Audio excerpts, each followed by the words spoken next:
अखाड़ा में लापड़ा मारेंगे सीधा होकर लाइन में खड़ा हो चल सीधा आज जुलूस निकला है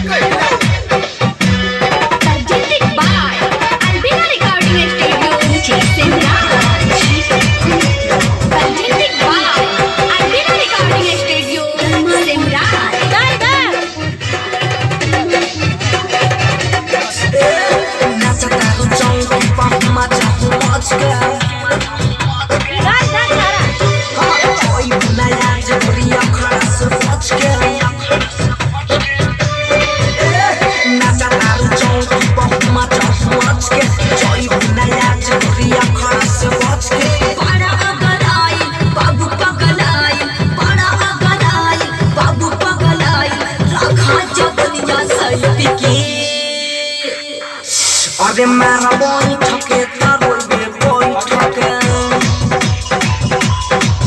अरे मेरा बोई ठके तारों में बोई ठके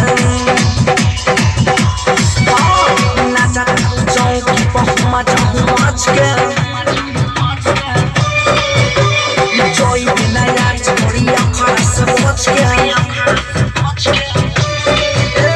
नाचा तारे जाऊं कि पहुँच जाऊं आज के जोई बिना यार छोड़ी आँखों से बच के बड़ा अगर आए बाबू पगल आए बड़ा अगर आए बाबू पगल आए रखा जो बनिया सर्दी के अरे मेरा बोई ठके तारों में बोई ठके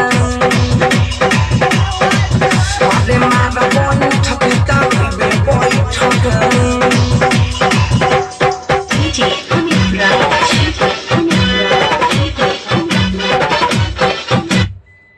अरे मारा भाई यहीं ठिकेता किया